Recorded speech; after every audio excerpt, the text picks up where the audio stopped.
जब खर और दूषण का जब वध हो गया, भगवान राम ने दोनों राक्षस को मार गिराया और जितना भी असुर थे उन सब पे मोहनी अस्त्र चलाकर उन सबकी मति को भ्रम में डालकर वो आपस में लड़ मर गए। उसके बाद शूर्पणखा महाराज रावण के पास गई। महाराज रावण के पास अनेक प्रकार का वरदान था। पहले हम जान लेते हैं कि महाराज रावण के वरदान क्या क्या मिला था और कौन कौन से देवता को उसने पूजे हुए थे। देखिए, ब्रह्मा जी की तपस्या किए थे रावण और ब्रह्मा जी से अनेक प्रकार के वरदान मिला था। जैसे कि महाराज रावण ने ब्रह्मा जी को कई हजार वर्ष तपस्या किए।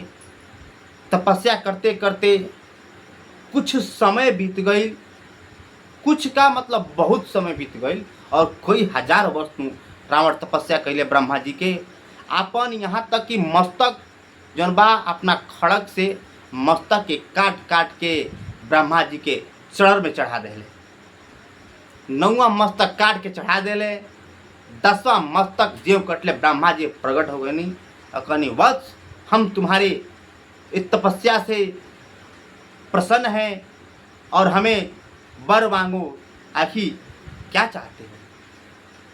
रावण बोला, हे ब्रह्मदेव, यदि आप हम पे सचमुच प्रसन्न है तो हमें अमरता का वरदान दीजिए कि हमें कोई मार ना सके।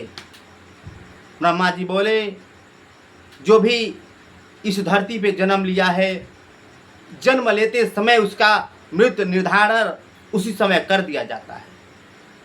इसके अलावा हमसे कुछ और वर मांग लो। रावण महाराज बोले, तो ठीक है, अनेक प्रकार के वर मांगे, मतलब इनसे हमारा वध ना हो, इनसे हमने अनेक तरह के वरदान मांगे। जिसमें ब्रह्मा जी ने नर और बानर से उस वरदान में अभय नहीं किए थे। बानर और नर यानी मानव, ये दो छोड़कर उसका वध मतलब कोई नहीं कर सकता है, चाहे वह स्वयं कोई भी हो।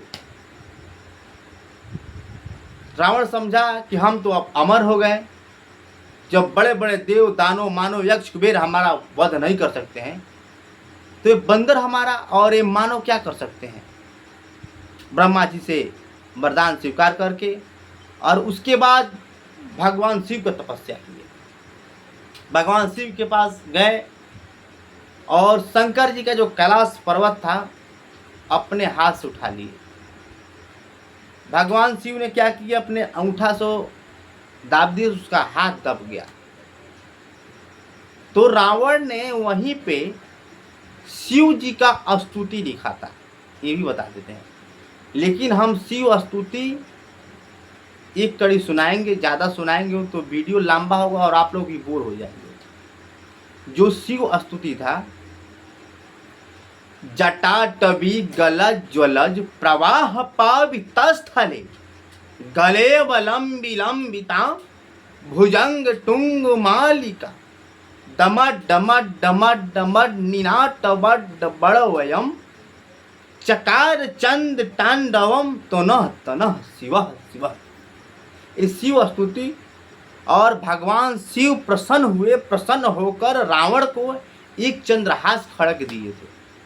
बोले, एक चंद्रहास खड़क लो और इस खड़क का कभी दुरुपयोग न कीजिएगा, अन्यथा एक खड़क हमारे पास फिर लौट आएगा। रावण बोले ठीक है, और वहाँ से लंका पहुँच गए। जब सब वर मिल चुका था और लगा, रावण ने सबको पीड़ित किया, परेशान करने लग गया। जहाँ के देवता, जहाँ के ऋषि मुनि, जहाँ के जे भी रहे उन सब के त्राही त्राही करे लागल। रावण अत्याचार करे लागल और ऋषि मुनि का हाथ पैर पूरा खड़क से काट काट कर उन सब का धराशायी कर दिया था।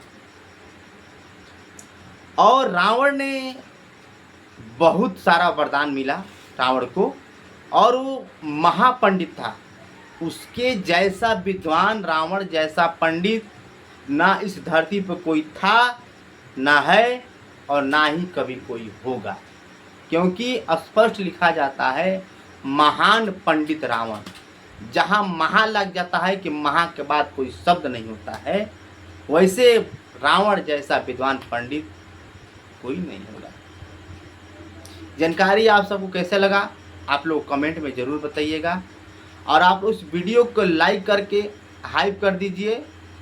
और आप सबको हम बता दिए कि रावण ने किससे किससे वरदान मिला था और क्या तपस्या किया। आप लोग इस वीडियो के माध्यम से अच्छी तरह से आपको जानकारी भी हो गया।